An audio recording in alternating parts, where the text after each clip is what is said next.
Sa dulo ng baryo, kung saan ang daan ay nagiging maputik tuwing umuulan at ang hangin ay amoy damo at putik, naroon ang isang maliit na kubo na tila laging nakayuko sa bigat ng panahon. Ang bubong nitong pawid ay kupas na at ang mga dingding na kawayan ay may mga siwang na pinapasukan ng liwanag sa umaga at lamig sa gabi. Doon nakatira si Aling Biday. Matanda na siya, payat at bahagyang kuba. Ang kanyang buhok ay kulay abona at madalas itali sa isang maliit na bun sa batok. Ang kanyang mga kamay ay magaspang, puno ng kalyo at bakas ang mahabang taon ng pagtatanim at pag-aararo. Ngunit ang kanyang mga mata ay nananatiling malinaw. Mga matang tila hindi pa rin sumusuko sa mundo. Mag-isa na lamang siya sa buhay. Noong kabataan niya, masigla pa ang kanilang bukid. May asawa siya noon na masipag magbungkal ng lupa at isang anak na lalaki na mahilig tumakbo sa palayan. Ngunit isa-isa silang kinuha ng panahon. Ang asawa dahil sa sakit, ang anak dahil sa lungsod na nangakong may mas magandang kapalaran, ngunit hindi na muling nagbalik.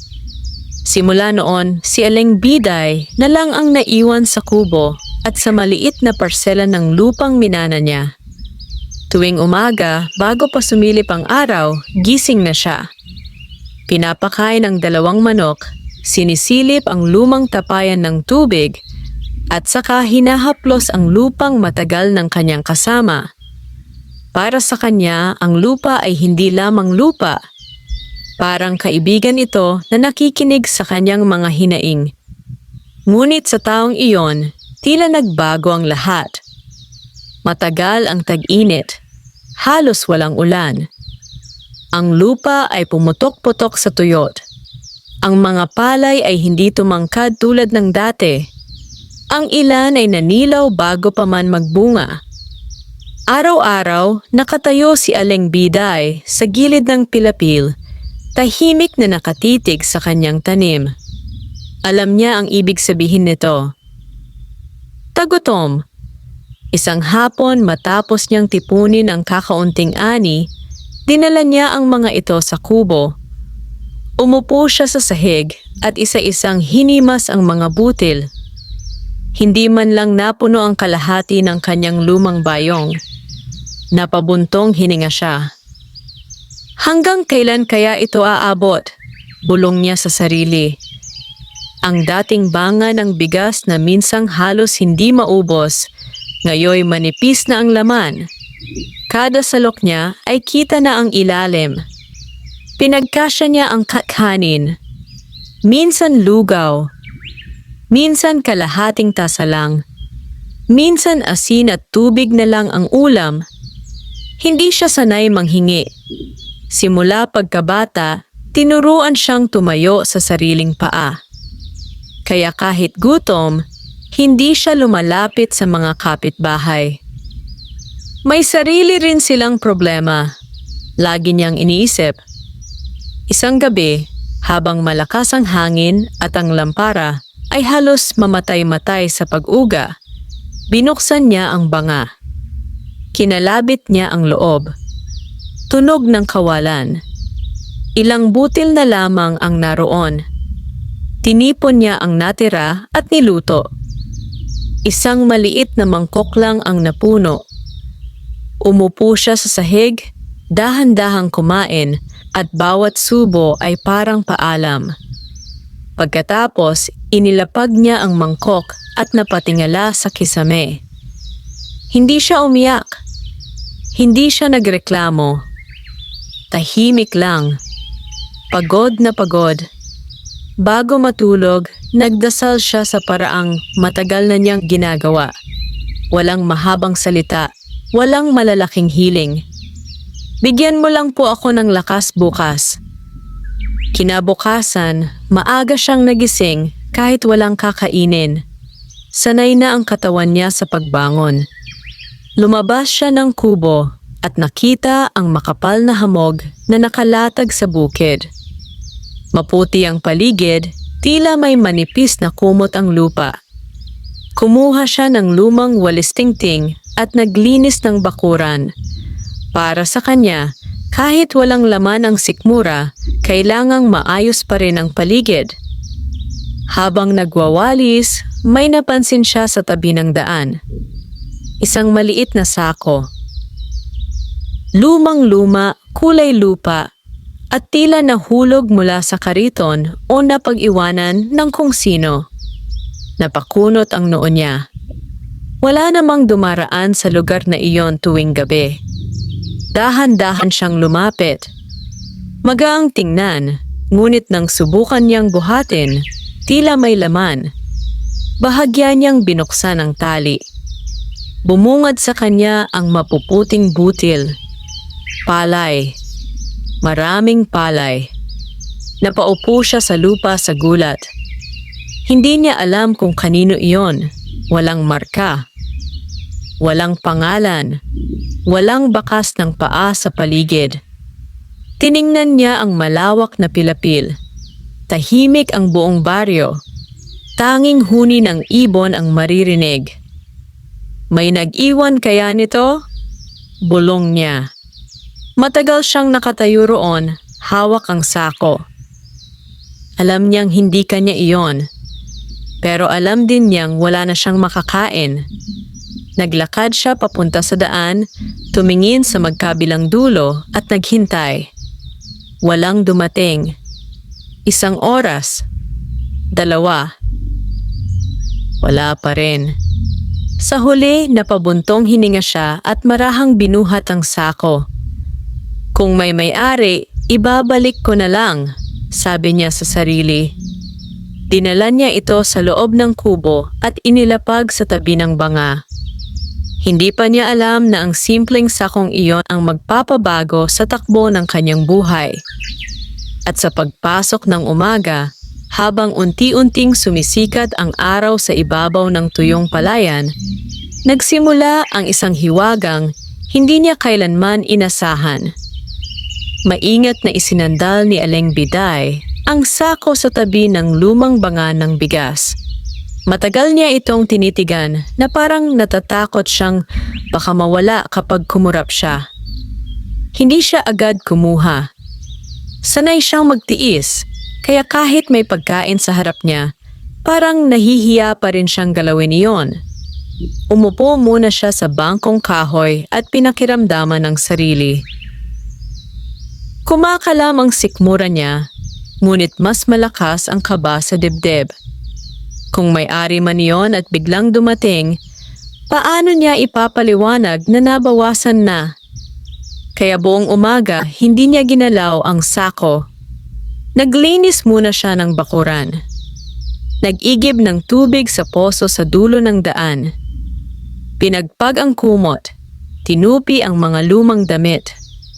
Lahat ng gawaing kayang ipagpaliban noon ay ginawa niya muna ngayon, para lamang hindi niya kailangang magdesisyon. Ngunit habang tumatagal, lalo siyang nangihina. Tanghali na nang hindi niya namalayang nanginginig na ang kanyang kamay. Napaupo siya sa sahig at napasandal sa dingding. Hindi na kaya ng katawan ko, mahina niyang sabi. Doon lamang siya tumingin muli sa sako. Dahan-dahan siyang lumapit, tila ba may nilalapitan siyang natutulog na hayop na ayaw niyang magising. Hinipo niya ang tela. Totoo, hindi pa naginip. Kumuha siya ng maliit na mangkok at marahang isinawsaw sa loob. Sariwa ang palay, makintab at mabigat. Hindi iyon luma o inaanay. Patawad, bulong niya sa kung sino mang may-ari. Hihiramin ko muna.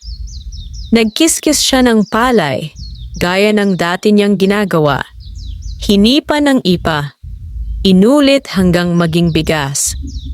Matagal na niyang hindi naririnig ang tunog ng mga butil na nagkikiskisan sa palad.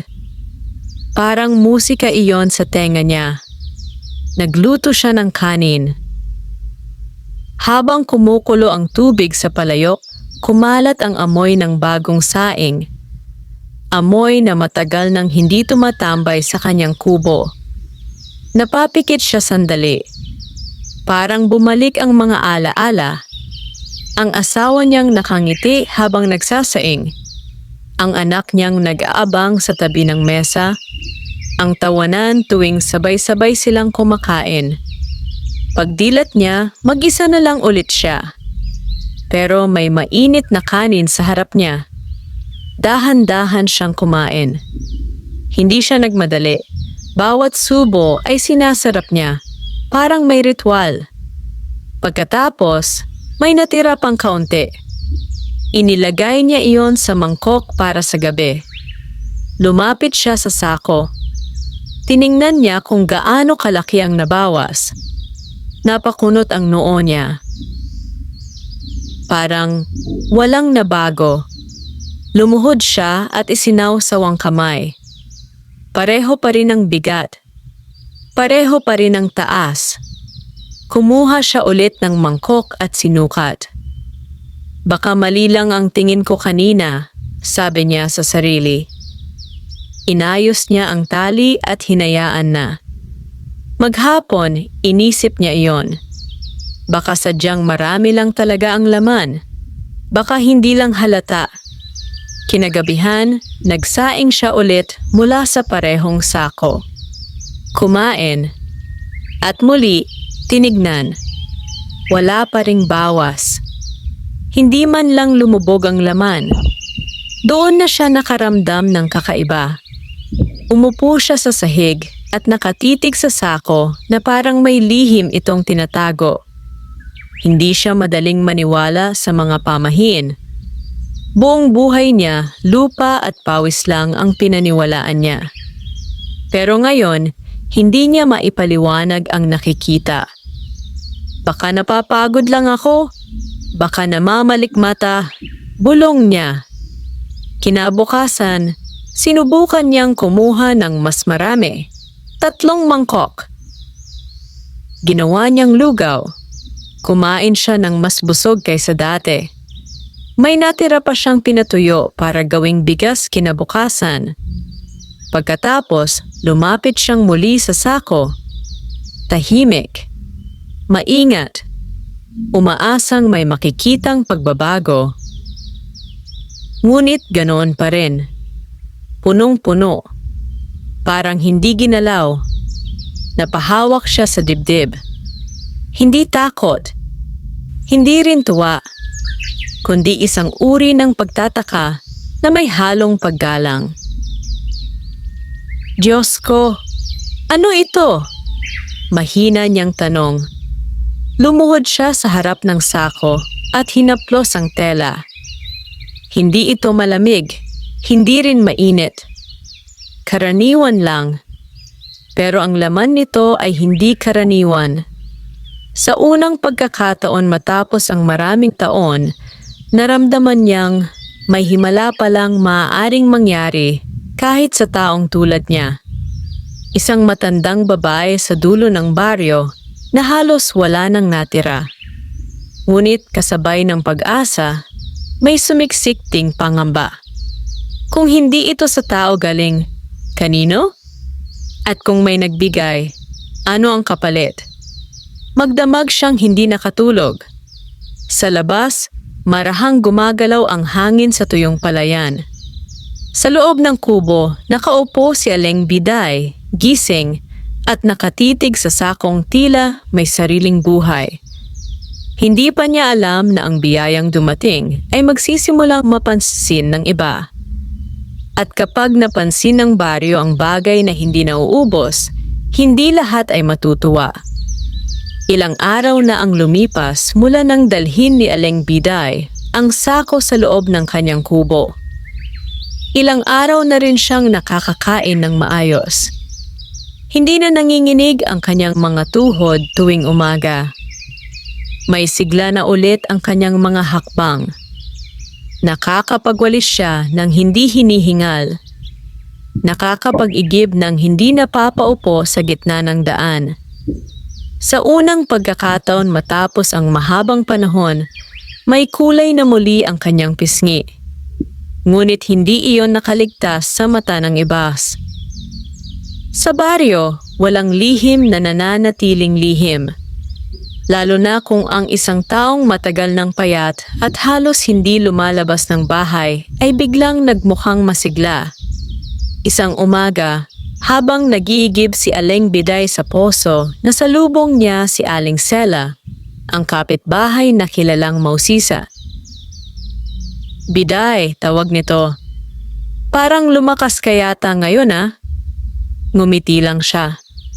"Ayos-ayos lang. Akala ko ba halos wala ka ng ani nitong tag-init?" "Oo nga. Bakit parang may sigla ka pa? Kami nga hirap na sa bigas." Saglit siyang natigilan. Hindi siya sanay magsinungaling. Pero hindi rin niya alam kung paano ipapaliwanag ang sako. "May natira pa naman akong konti," sagot niya, sabay iwas ng tingin. Hindi kumbinsido si Aling Sela, ngunit tumango na lang. Buong araw, pakiramdam ni Aling Biday ay may matang nakamasid sa kanya. Pagbalik niya sa kubo, mas maingat siya kaysa dati. Isinara niya ng mahigpit ang pinto. Tinakpan ng lumang kumot ang sako. Hindi dahil sa pagkamakasarili, kundi dahil sa takot. Takot na baka kunin. Takot na baka mawala.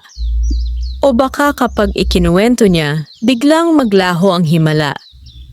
Kinagabihan, nagsaing siya gaya ng dati. 2 mangkok ng bigas. Gumawa siya ng lugaw at nilagyan ng kaunting asin. Habang kumakain, narinig niya ang mga boses sa labas. Mga binata sa kalsada, nag-uusap. "Tiyak ako, wala na talagang ani si Biday. Pero bakit may usok pa rin lagi sa kubo niya? Baka may tinatagong bigas. Baka may nagpapadala sa kanya." Tahimik siyang nakinig. Bawat salita ay tila karayom sa dibdib. Hindi siya sanay pag-usapan. Mas sanay siyang hindi napapansin. Pagkatapos kumain, lumapit siya sa sako.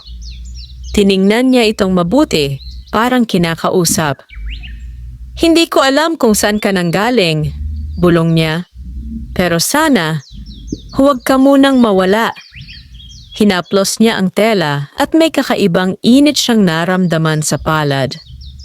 Hindi apoy, hindi lagnat, kundi parang presensyang hindi niya maipaliwanag. Kinabukasan, may kumatok sa kanyang pinto. Mahinang katok lamang, ngunit malinaw sa katahimikan ng umaga. Binuksan niya. Isang batang lalaki ang nakatayo. Si Totoy, anak ni Mang Pilo. Payat ito at namumutla. "Aling Biday," mahina nitong sabi. "May kanin po ba kayo? Wala na po kaming makain simula kahapon." Parang may pumisil sa puso niya. Alam niya ang itsura ng gutom. Matagal niya itong nakasama. Saglit siyang napalingon sa loob ng kubo. Sa direksyon ng sako. Kung magbibigay siya, mababawasan. Kung mababawasan, paano kung biglang maubos? Tahimik ang bata, naghihintay, nakayuko. Hindi na niya kinaya. "Sandali lang, iho." Pumasok siya. Lumapit sa sako. Matagal siyang nakatitig. Pagkatapos ay kumuha siya ng isang mangkok. Puno. Ibinigay niya sa bata. "Isoli mo na lang ang mangkok kapag tapos na." Nanlaki ang mata ng bata. "Salamat po!" Umalis ito na halos tumatakbo. Isinara niya ang pinto at napasandal dito. Mabigat ang paghinga niya. Dahan-dahan siyang lumapit muli sa sako. Ito na. Dito niya malalaman. Kung para lang ba talaga sa kanya ang biyaya, o kung totoo ngang may hiwaga. Inangat niya ang takip. Sumilip. Huminto ang tibok ng puso niya. Punong-puno pa rin. Walang nabawas. Parang hindi man lang ginalaw. Napaupo siya sa sahig. At doon, sa unang pagkakataon matapos ang maraming taon ng pagtitiis, tumulo ang luha niya. Tahimik. Mainit. Hindi dahil sa lungkot, kundi dahil sa gaan. May kung anong bumubulong sa dibdib niya. Hindi ito para itago. Hindi ito para sarilinin. Marahil hindi ito ibinigay para sa kanya lang. Sa labas ng kubo, unti-unting umiingay ang baryo. May mga batang umiiyak sa gutom. May mga magulang na nag-aalala.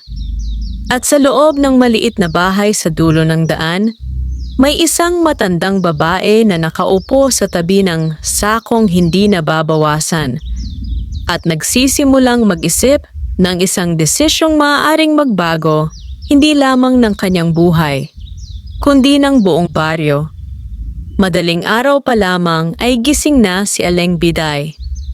Hindi na dahil sa gutom, kundi dahil sa isip. Magdamag siyang hindi nakatulog. Paulit-ulit na bumabalik sa kanya ang mukha ni Totoy. Ang lubog na pisngi, ang nangingitim na labi, ang matang sabik kahit sa isang mangkok na bigas. Matagal na niyang kilala ang mga ganoong mata. Ganoon din ang itsura niya nung mga nakaraang linggo. Umupo siya sa gilid ng papag at nakinig sa paligid. Tahimik pa ang baryo. Tanging tilaok ng manok at huni ng kuliglig ang maririnig. Sa sulok ng kubo, naroon ang sako. Tahimik. Payak. Parang walang anumang kakaiba. Ngunit alam niyang hindi iyon karaniwan. Tumayo siya at lumapit. Hinawi niya ang kumot na takip. Sumalubong muli sa kanya ang mapuputing butil ng palay. Punong-puno pa rin. Hindi nabawasan kahit ilang beses na siyang kumuha. Dahan-dahan siyang napangiti. May desisyon na siyang nabuo sa dibdib. Kung biyaya ka tao, bulong niya. Hindi kita itatago. Kumuha siya ng 3 mangkok. Pinuno niya ang bawat isa. Ibinuho sa lumang bayong. Pagkatapos ay kumuha pa siya. At pa. Hanggang sa mapuno ang kalahating bayong. Tinitigan niya ang laman ng sako. Ganoon pa rin. Walang pagbabago. Napahinga siya ng malalim, parang may bigat na tuluyang naalis sa dibdib niya. Lumabas siya ng kubo habang ang araw ay unti-unti nang sumisilip sa silangan. Ang hamog sa damo ay kumikislap sa liwanag. Una siyang nagtungo sa bahay ni Mang Pilo. Narinig niya ang ubo ng matanda sa loob at ang mahinang iyak ng bata. Kumatok siya. Nagbukas si Aling Pilo, gulat na gulat nang makita siya. Biday? Ang aga mo! Iniabot niya ang bayong. Para sa inyo, may kanin na kayo ngayon. Nanlaki ang mata ng babae. Hala, hindi na nakakahiya. Eko? Tanggapin mo na. Marami pa ako. Hindi na siya naghintay ng sagot. Iniwan niya ang bayong at naglakad palayo. Sumunod, sa bahay ni Aling Sela. Pagkatapos, sa mag-asawang matanda sa kanto. Sa balong tuyo. Sa pamilyang may 5 anak. Isa-isa niyang dinadalhan. Hindi niya sinasabing marami siya. Hindi niya ipinapaliwanag kung saan galing. Isang ngiti lang at simpleng, may sobra ako. Habang umiikot siya sa baryo, napapansin niya ang mga mukha ng tao. Pagkabigla, pag-aalinlangan. Pagkatapos ay pasasalamat. May isang matandang lalaki na napahawak sa kanyang kamay. "Matagal na akong hindi nakakain ng maayos," sabi nito. Ngumiti lang siya at tumango. Habang tumatagal, gumagaan ang kanyang pakiramdam. Hindi niya inaasahan na mas masarap palang mamigay kaysa kumain ng mag-isa. Pagbalik niya sa kubo, pagod ang paa niya ngunit magaan ang dibdib. Agad siyang lumapit sa sako. May kaba pa rin. Baka ngayon, ubos na. Baka hanggang dun lang. Dahan-dahan niyang binuksan. Huminto ang paghinga niya. Nandoon pa rin. Parehong taas. Parehong dami. Parang hindi man lang niya ginalaw buong umaga. Napaupo siya sa sahig at napatawa ng mahina. Matagal na siyang hindi tumatawa. Parang bata. May kung anong init na kumalat sa dibdib niya. Hindi gutom, hindi takot, kundi tuwa. Ngunit pagsapit ng hapon, may nagbago. Habang nagwawalis siya ng bakuran, napansin niyang mas marami ang dumaraan sa tapat ng bahay niya. May mga pabulong, may mga sulyap, may mga matang nagtatanong, "Diyan ba galing ang bigas?" Sabi nila, namimigay daw si Biday. Paano nagkaroon ng sobra? May kamag-anak kaya sa bayan? Baka may tinatagong yaman. Hindi niya pinansin. Pero ramdam niya. Ang kabutihan ay mabilis kumalat. Pero pati ang usisa. Kinagabihan, may kumatok muli. Hindi isa. Hindi dalawa. 3 reminding magkakasunod. Pagbukas niya, may mga taong nakatayo. May dala-dalang supot. May kaldero. May mangkok. Narinig namin, "May bigas ka raw na sobra," sabi ng isa. Tahimik siya. Hindi niya alam kung matutuwa o kakabahan. Lumipat ang tingin niya sa loob ng kubo. Sa direksyon ng sako, alam niyang kaya nitong magbigay.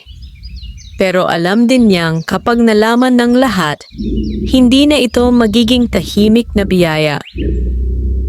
Magiging usap-usapan na. At baka may maghangad, may umagaw, may umangkin. Huminga siya ng malalim. At sa sandaling iyon, kailangan niyang pumili. Sa pagitan ng katahimikan at ng pagtulong. Sa pagitan ng takot at ng habag, dahan-dahan siyang tumabi sa pinto. "Atin-atin lang ito," sabi niya ng mahina. "Pila kayo. Bawat isa may makukuha." Nagkatinginan ang mga tao. At isa-isa silang lumapit. Sa loob ng kubo, sa liwanag ng lumang lampara, nagsimulang magbigay si Aling Biday ng bigas mula sa sakong hindi nababawasan. Habang sa labas, unti-unting kumakalat sa baryo ang balitang may himalang nangyayari sa dulo ng daan. At hindi niya alam na sa bawat mangkok na kanyang ibinibigay, may mga matang nagsisimulang magbilang. Hindi lahat ay gutom. Ang iba, sakim. Kinabukasan, mas maaga pa sa tilaok ng manok ay gising na si Aling Biday. Ngunit iba ang pakiramdam ng umagang iyon. Hindi na ito tulad ng mga nakaraang araw na payapa at tahimik. May bigat sa hangin. Parang may nakamasid. Nanatili siyang nakahiga sandali, nakikinig. May mahinang yabag sa labas. May bulungan. May dumaan sa gilid ng dingding na kawayan. Hindi siya agad bumangon. Hinintay muna niyang tuluyang luminaw ang paligid bago siya tumayo. Paglabas niya ng pinto, may bakas ng paa sa lupa. Marami. Iba-ibang laki. May malalaki, may maliliit. Parang may mga taong tumambay sa harap ng kubo niya magdamag. Napahigpit ang hawak niya sa walis tingting. Hindi siya natatakot sa gutom. Hindi rin sa hirap. Pero ang mga matang nakamasid, iyon ang mahirap kalabanin. Habang nagwawalis siya ng bakuran, isa-isa nang naglalabasan ang mga kapitbahay. Ngunit ngayon, iba ang tingin nila. Dati, simpleng bati lang. Ngayon, may halong pagtataka. May halong pagsusuri. May halong inggit. "Maaga ka na naman, Biday," bati ni Aling Sela. Ngunit hindi na ito tulad ng dati. "Sanay lang," sagot niya. "Marami raw pumunta sa'yo kagabi?" "Oo, may mga nangailangan." "Ang dami mo namang sobra." Hindi siya nakasagot. Tumango lang siya at nagpatuloy sa pagwawalis. Ramdam niyang may gustong itanong si Aling Sela, ngunit pinigil nito ang sarili. Sa baryo, may mga tanong na hindi diretsahang sinasabi.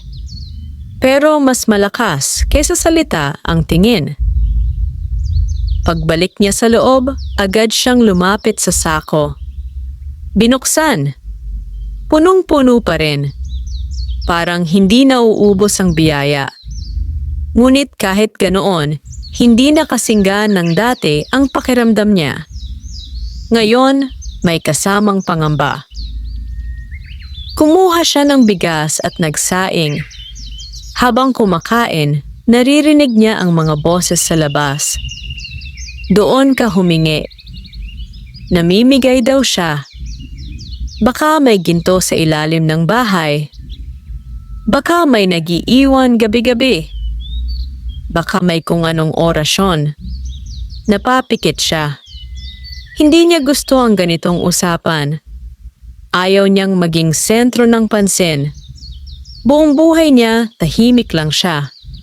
Ngayon, parang bigla siyang inilagay sa gitna ng liwanag.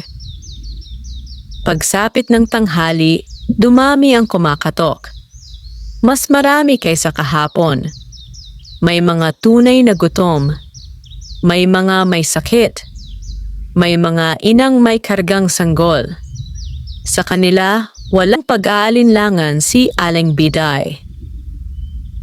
Nagbibigay siya ng buong puso. Ngunit may ilan na iba ang dating.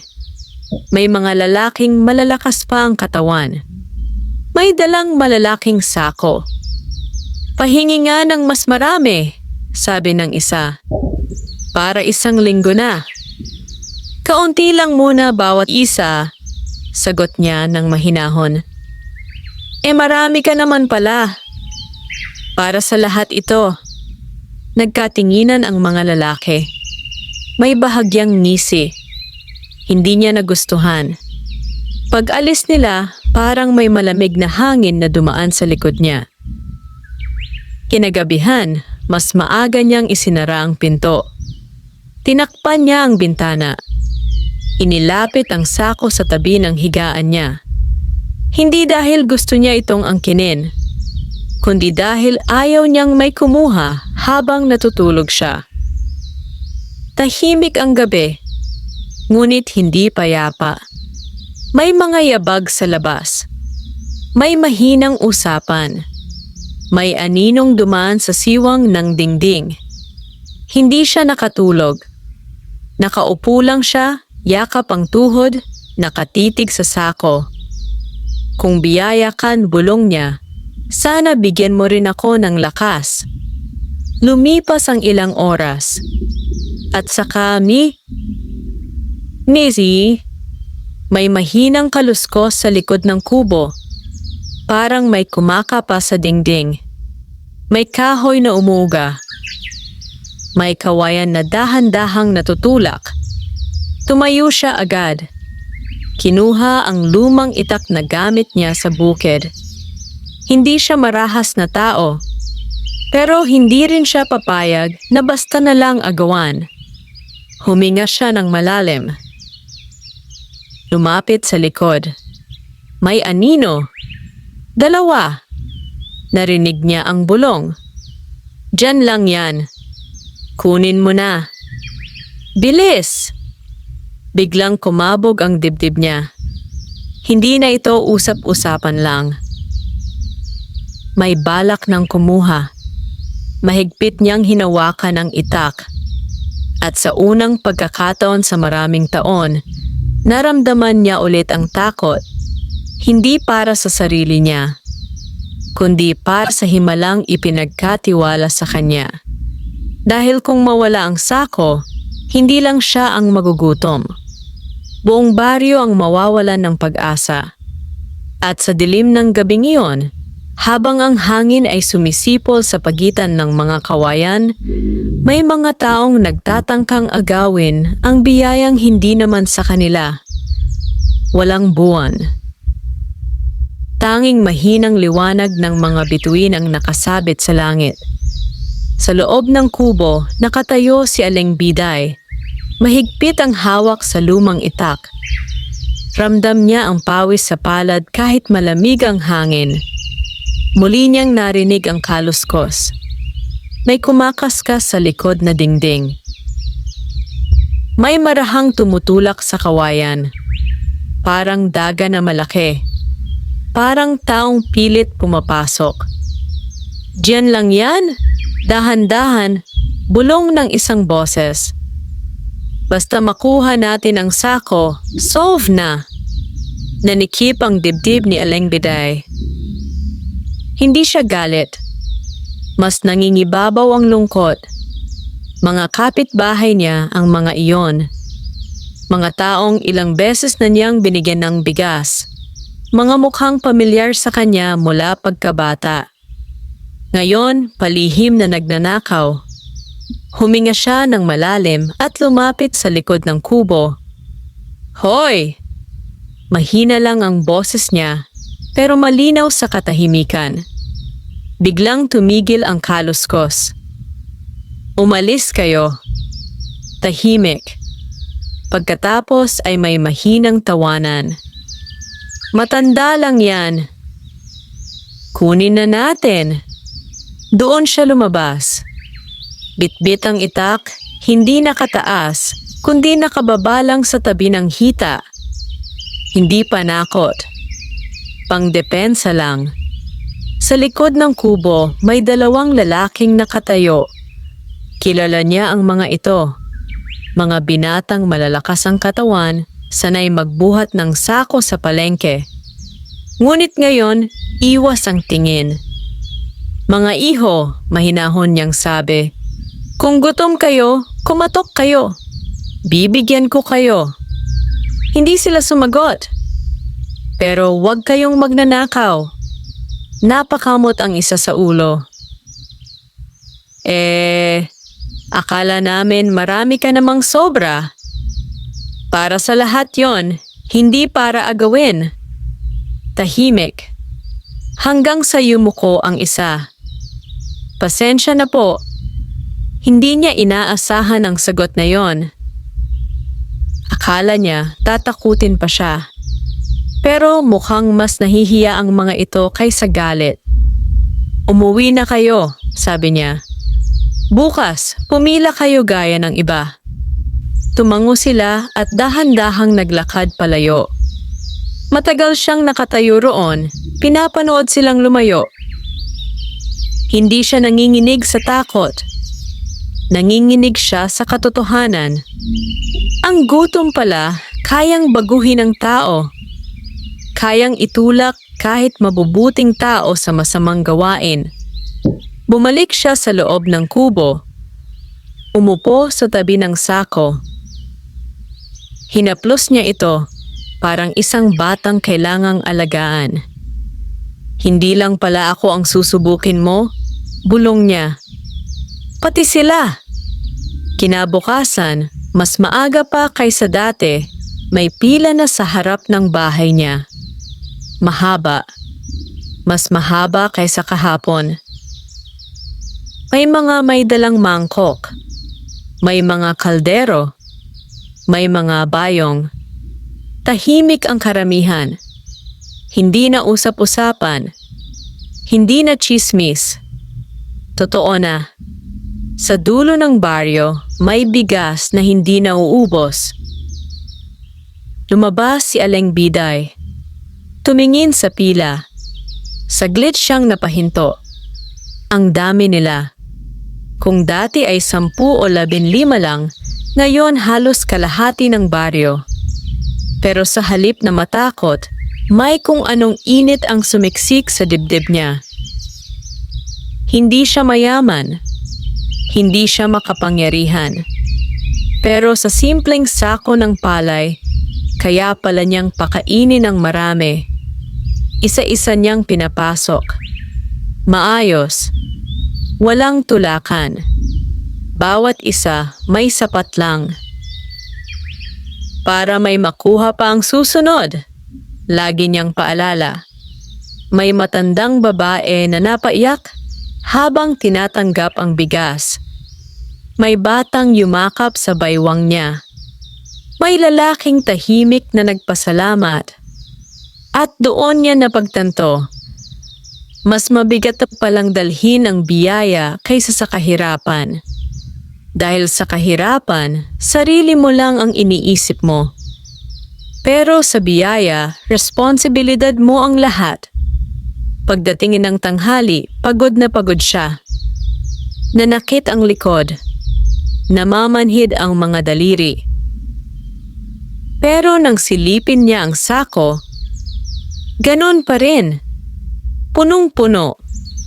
Hindi man lang kumonte. Napangiti siya. Ngunit sa likod ng pila may isang lalaking nakatayo. Hindi pumipila. Hindi lumalapit. Nakatingin lang. Matangkad. Madilim ang mukha. At kakaiba ang mga mata. Parang may binibilang. Hindi niya ito kilala. Hindi taga rito. At habang ang lahat ay abala sa pagkuha ng bigas, ang lalaki ay tahimik lang na nakamasid sa kubo niya. Matagal. Parang may binabalak. At nang magtama ang tingin nila, hindi itong ngumiti.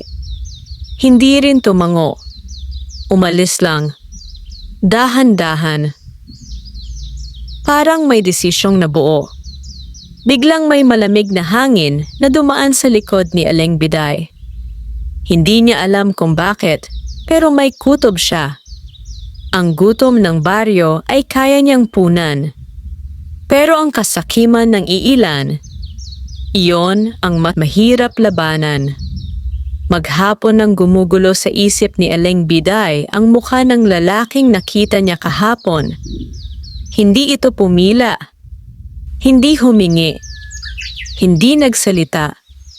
Nakatingin lang. Parang sinusukat ang kubo niya. Parang binibilang ang bawat galaw niya. Parang hindi bigas ang habol, kundi kung ano ang pinagmumulan nito. Hindi siya sanay makaramdam ng ganoong klase ng tingin. Ang gutom, naiintindihan niya. Ang hiya, naiintindihan niya. Ang pagmamakaawa, pamilyar sa kanya. Pero ang matang malamig at mapanuri, iyon ang hindi. Kinabukasan, maaga siyang naglinis ng bakuran. Mas maingat siya ngayon. Sinilip ang paligid bago magbukas ng pinto. Tiningnan ng pilapil, ang daan, ang mga puno ng saging sa gilid. Tahimik. Masyadong tahimik. Parang may hinihintay ang umaga. Lumapit siya sa sako. Pinuksan. Punong-puno pa rin. Hinaplos niya ang mga butil, gaya ng nakasanayan. Bantayan mo kami. Bulong niya.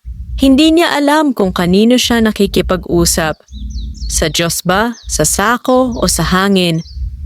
Maya-maya pa, nagsimula na namang may pumila. Ngunit ngayon, mas maayos ang mga tao. May sistema na. May nauunang matatanda. May nagpapasingit para sa may sakit. Parang unti-unting natutong magbigayan ng baryo. Napansin iyon ni Aling Biday. Napangiti siya.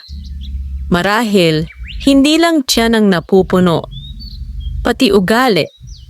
Habang namimigay siya, may batang babae na nagsabi, "Aling Biday," sabi ni nanay, "pag may ani na kami, ibabalik daw namin to." "Hindi na kailangan," sagot niya. "Pero gusto namin." Saglit siyang natahimik. Hindi niya inaasahang may magbabalik. Hindi utang ang tingin niya rito. Pero sa sandaling iyon, naisip niya, baka ang himala ay hindi lang iyong palay na hindi nauubos.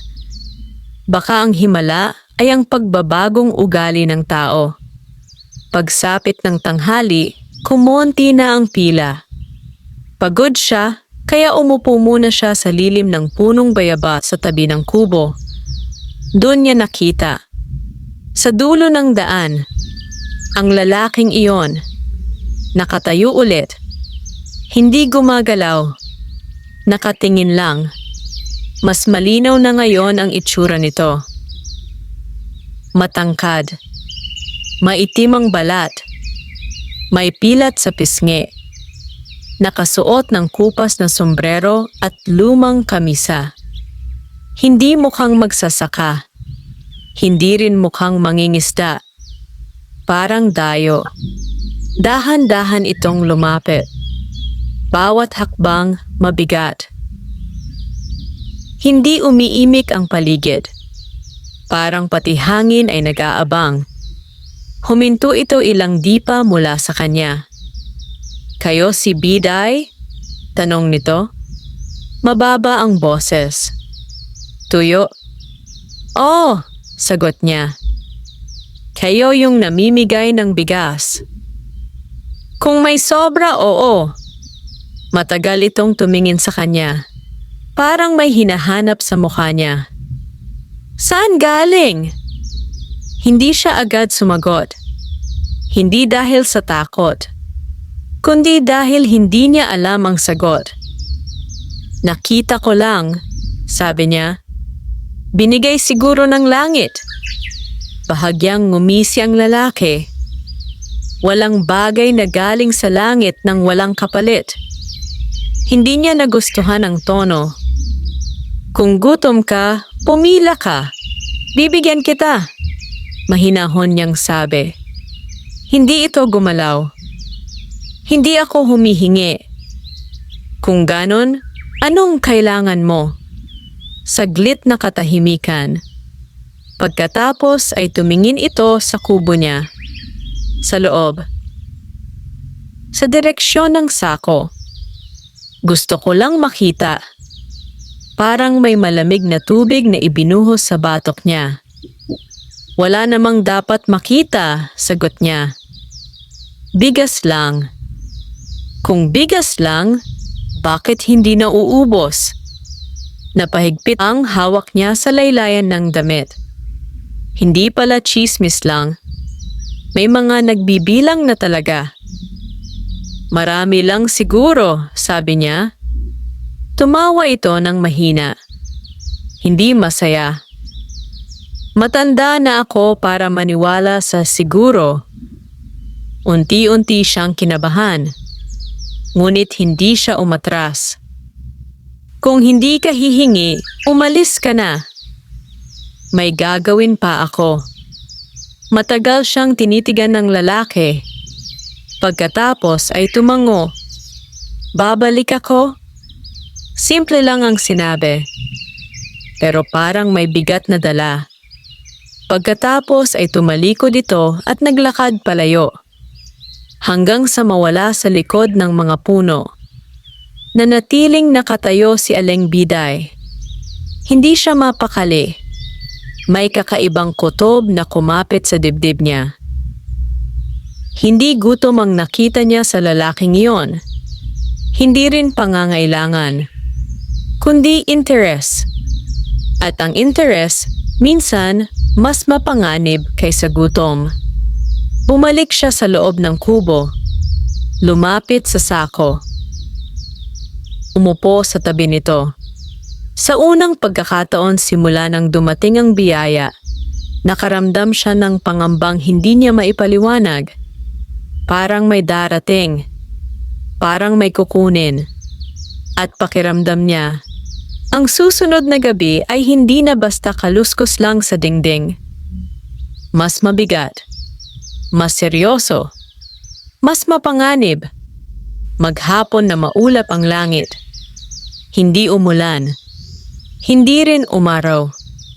Parang nakabitin lang ang panahon, tulad ng pakiramdam sa dibdib ni Aling Biday. Mula nang umalis ang lalaking dayo kahapon, hindi na siya mapalagay.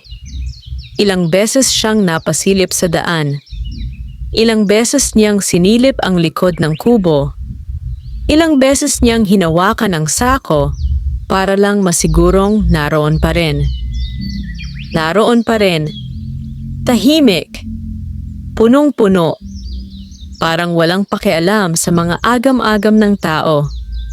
Ngunit siya, hindi matahimik. Mas kaunti ang pumila ng umagang iyon. Marahil ay nakapag-imbak na ang iba. Marahil ay nahihiya na. Ngunit bawat yabag sa labas, pinakikinggan niya. Bawat anino, pinagmamasdan niya. Habang namimigay siya ng bigas, mas mabilis ang galaw ng kamay niya. Parang gusto na niyang matapos agad. Pagsapit ng tanghali, mag-isa na lang siya ulit. Tahimik ang kubo. Tahimik ang palayan. Tahimik ang hangin. Doon niya narinig ang yabag. Hindi nagmamadali. Hindi nagtatago. Sadyang mabagal at tiyak. Parang taong alam na walang pipigil sa kanya. Lumabas siya ng pinto. Ang lalaking dayo. Nandoon. May kasama na. 2 lalaki pang hindi niya kilala. Mas bata. Mas malalaki ang katawan. Nakatayo sila sa harap ng bakuran niya na parang may-ari ng lupa. "Bumalik ka!" sabi niya. Pinipilit panatilihing mahinahon ang boses. "Oo," sagot ng lalaki. "May pag-uusapan tayo. Kung bigas ang kailangan nyo, pumila kayo." "Hindi bigas ang kailangan ko."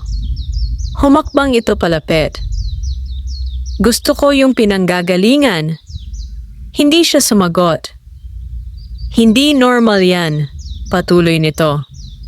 "At kung hindi normal, hindi dapat basta pinapamigay." "Kaya nga pinapamigay," sagot niya. "Para sa gutom." "Tanga ka ba, matanda?" Biglang sabi ng isa sa mga kasama. "Pwede nating ibenta yan sa bayan. Yayaman tayo." Nanikip ang dibdib niya. Doon niya narinig ang salitang kinatatakutan niya. Ibenta. Hindi tulong. Hindi hati. Kundi negosyo. "Hindi yan paninda," mariin niyang sabi. "Hindi mo pag-aari kung ganon," sagot ng dayo. "Kung napulot mo lang, walang may-ari. Ibig sabihin, pwedeng kunin ng kahit sino." Parang may kumalabit sa puso niya. Napulot. Oo, pero hindi iyon pakiramdam niya. Parang ipinagkatiwala. Parang may layon. "Hindi niyo pwedeng kunin," sabi niya. Mas mahigpit na ngayon ang tinig. "Tingnan natin." Bigla silang naglakad papasok sa bakuran. Humakbang siya paharang. Sa liit ng katawan niya, halos matabig siya ng hangin. Pero hindi siya umurong. "Dadaan kayo sa akin," sabi niya. Tumawa ang isa. "Matanda ka na, tumabi ka na lang." Hindi siya gumalaw. Sa likod niya, naroon ang kubo. Sa loob ng kubo, naroon ang sako. Sa loob ng sakong iyon, ang pagkain ng buong baryo. Hindi na lang iyon para sa kanya. Hindi na niya pwedeng pabayaan. Kung gutom kayo, bibigyan ko kayo, sabi niya. Pero kung kukunin niyo lahat, wala nang matitira sa iba. Problema na nila yon, malamig na sagot ng dayo. Doon niya naintindihan. May mga taong hindi tinatablan ng gutom ng iba. Sarili lang ang nakikita. Dahan-dahan niyang kinuha ang itak na nakasabit sa dingding ng kubo. Hindi niya ito itinaas. Hinawakan lang. Hindi ako lalaban, sabi niya. Pero hindi rin ako tatabi. Saglit na katahimikan. Tanging hangin ang dumaan sa tuyong palayan. Nagkatinginan ng tatlo. Parang nagdadalawang isip. Hindi dahil natatakot, kundi dahil hindi nila inaasahang may haharang sa kanila, lalo na isang matandang babae. Babalikan ka namin, sabi ng dayo sa wakas. Mas mababa ang boses niya ngayon, mas mapanganib. Hindi ito matatapos dito. Pagkatapos ay tumalikod sila. Ngunit bago tuluyang umalis, sumulyap ito sa kubo. Sa sako. Parang may marka na sa isip niya kung nasaan. Parang alam na niya ang babalikan. Naiwan si Aling Biday sa bakuran, mag-isa. Nanlalambot ang tuhod. Ngayon lang niya naramdaman ang takot ng ganoon kalakas. Umupo siya sa hagdan ng kubo. Matagal. Tahimik. Hindi na simpleng usisang nangyayari. May nagbabalak na talagang agawin. At kung babalik sila sa gabi, wala siyang laban. Isang matanda laban sa tatlong lalaki. Dahan-dahan siyang pumasok. Lumapit sa sako. Hinawakan ito. Kung biyaya ka, bulong niya. Paano kita poprotektahan? Sa labas, lalo pang dumilim ang langit. At sa unang pagkakataon simula nang dumating ang himala, hindi pag-asa ang naramdaman niya, kundi pangamba. Dahil minsan, ang pinakamahirap bantayan ay hindi ang bagay na nauubos, kundi ang bagay na gustong agawin ng tao. Hindi na nagsaing si Aling Biday ng gabing iyon. Hindi dahil walang bigas, kundi dahil wala siyang gana. Tahimik siyang nakaupo sa gilid ng papag, hawak ang isang mangkok ng tubig, ngunit hindi man lang niya iyon naubos. Sa labas, unti-unting lumulubog ang araw. Ang langit ay kulay abo at kahel, parang sugat na naghihilom. Karaniwan, sa ganitong oras ay may usok mula sa mga bahay. Mga nagsasaing, nagluluto, nagtatawanan. Pero ngayon, tila mas maaga ang katahimikan. Parang may hinihintay ang buong baryo. Isinara niya ang pinto. Isinuksok ang kahoy na pangharang. Tinakpan ang mga siwang ng dingding ng lumang kumot. At inilapit ang sako sa tabi niya. Parang bata na ayaw iwan ang magulang.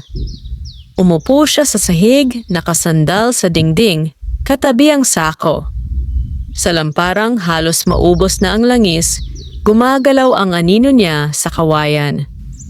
Payat. Kuba. Mahina. Kung titingnan, wala talagang laban. Ngunit sa dibdib niya, may kung anong matigas na ayaw mabasag. Hindi ko kayo pababayaan, bulong niya. Hindi niya alam kung para sa sarili niya iyon o para sa baryo. Lumalim ang gabi. Isa-isa nawala ang mga tunog. Tumahol sandali ang aso sa malayo. May kuwago na dumapo sa bubong. Pagkatapos, katahimikan. Hanggang sa Dusis, may yabag, marami, hindi na patago, hindi na pabulong, diretso, parang mga taong sigurado sa gagawin. Nanikip ang dibdib niya. Mahigpit niyang hinawakan ang itak. May kumatok. Hindi marahan, malakas. Sunod-sunod. Biday! Sigaw ng pamilyar na boses. Ang dayo. Buksan mo. Hindi siya sumagot. Mas lumakas ang katok. Alam naming nandyan ka. Tahimik pa rin siya. Huwag mo na kaming pahirapan. May isa pang boses. Sirain na natin. Biglang may tumama sa dingding.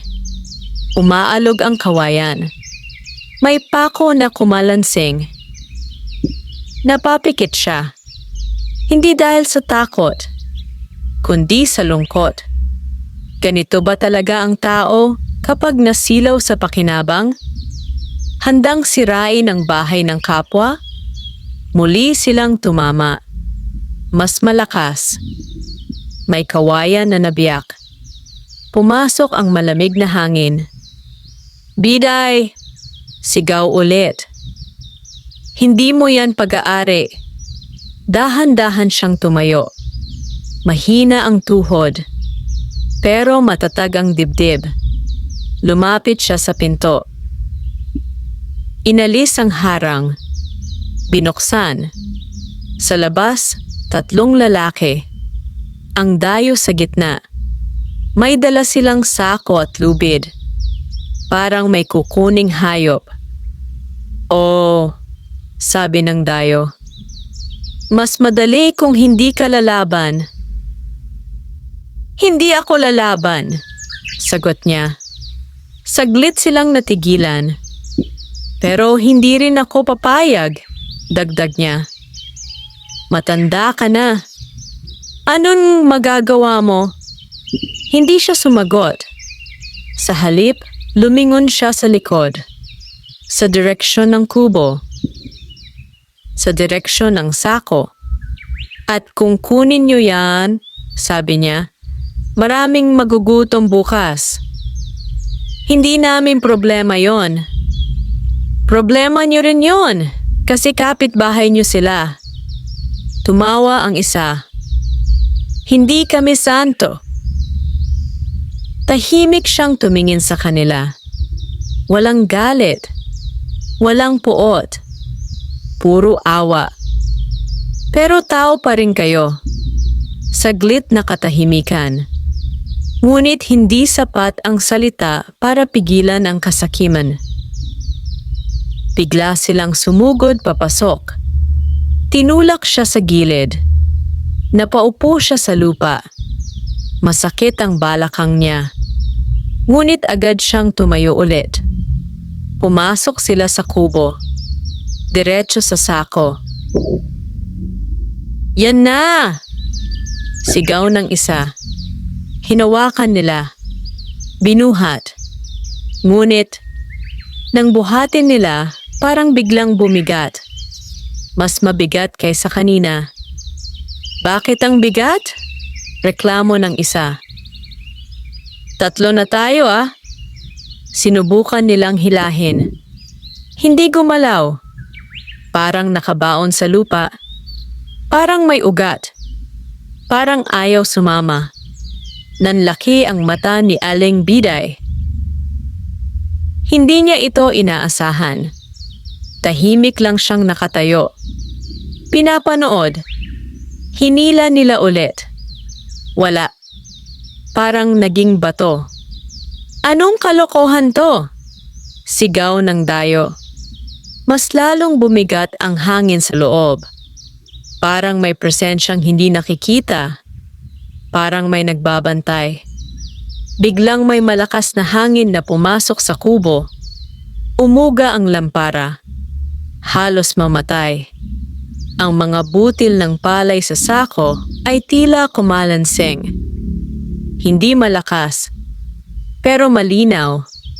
Parang bulong, parang babala. Napaatras ang isa sa mga lalaki. Pre, ayoko na.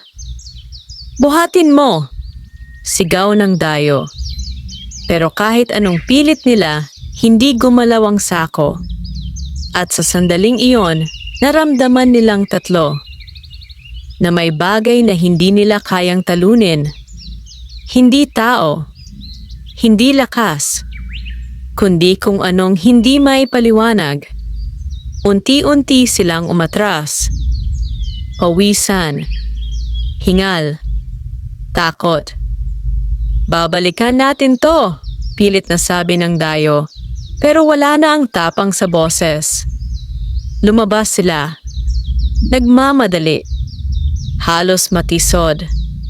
Naiwan si Aling Biday sa loob ng kubo kasama ang sako. Tahimik. Unti-unting bumalik ang hangin sa dati. Lumuhod siya sa tabi nito. Hinawakan. Magaan ulit. Normal. Parang walang nangyari. At doon, tuluyang tumulo ang luha niya. Hindi dahil sa takot, kundi dahil sa pasasalamat. May nagbabantay. Hindi lang siya mag-isa. Ngunit alam niyang hindi pa tapos. Ang taong sakim, bihirang sumuko agad. At ang susunod na gagawin nila, maaaring mas mabigat pa. Pagkatapos ng gabing iyon, tila nagbago ang ihip ng hangin sa baryo.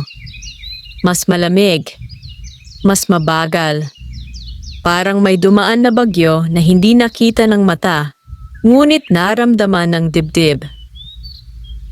Kinabukasan, kumalat agad ang balita. May nakarinig ng sigawan. May nakakita ng mga lalaking nagmamadaling umalis sa kubo ni Aling Biday.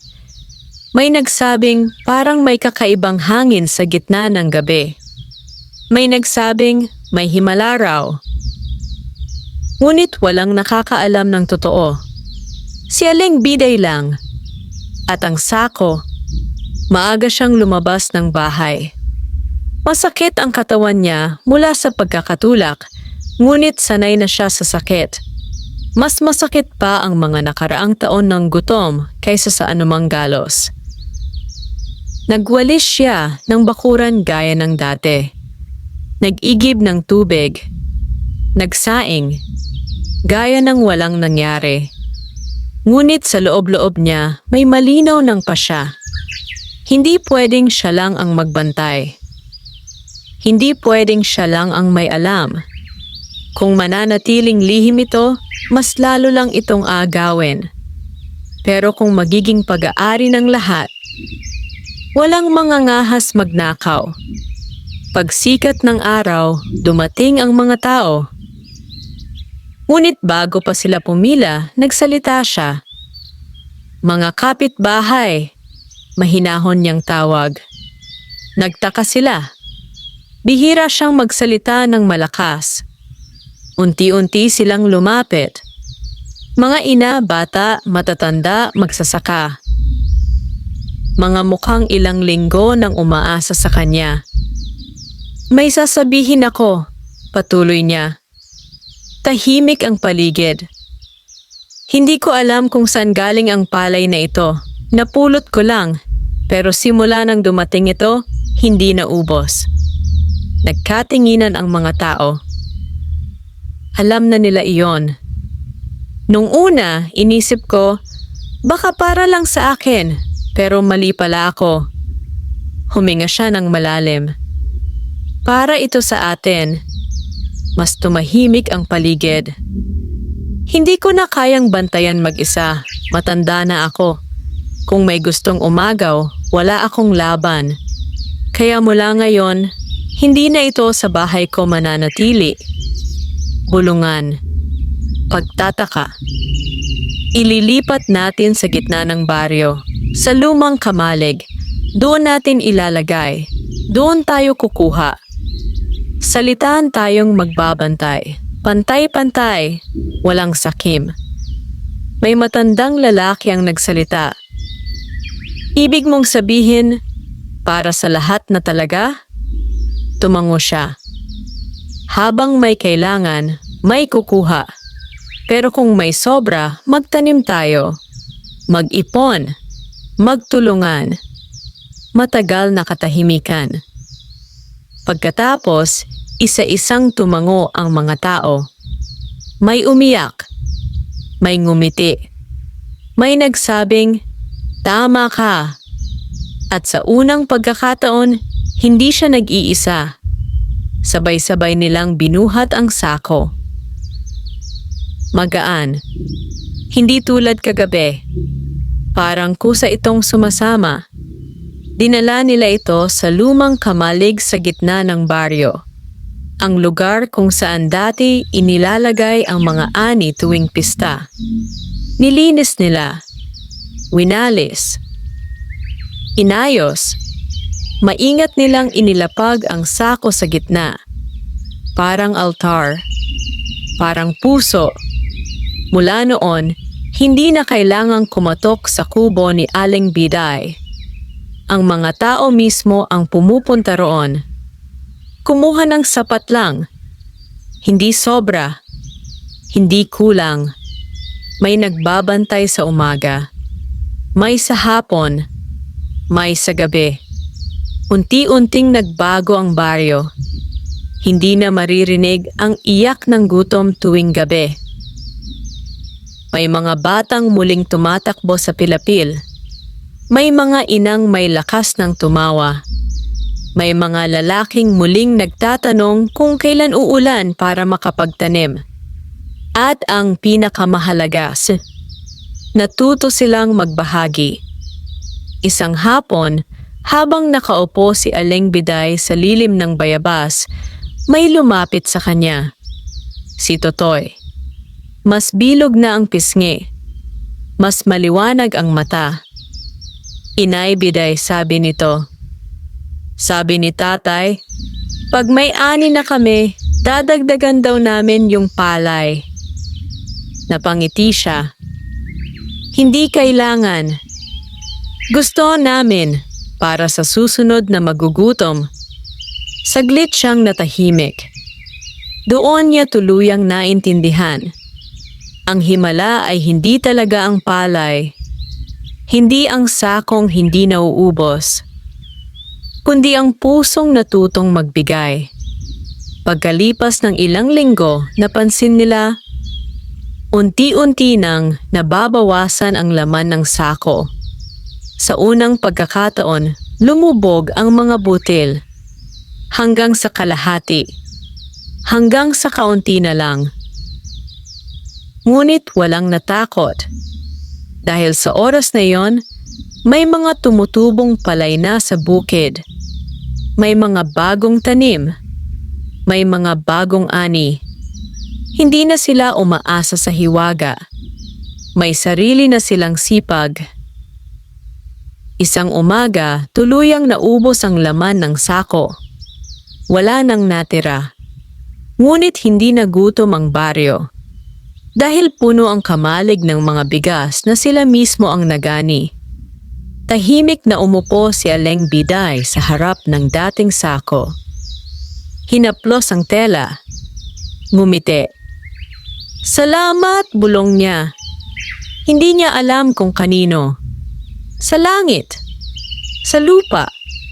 Sa palay. O sa mga tao. Ngunit alam niya, natapos na ang trabaho ng himala. Dahil natutunan na ng baryo ang mas mahalagang bagay. Na ang biyaya, kapag sinarili, nauubos. Pero kapag ibinahagi, dumarami. At sa dulo ng baryo, sa maliit na kubong kupas ang bubong, nanirahan si Aling Biday na may payapang dibdib.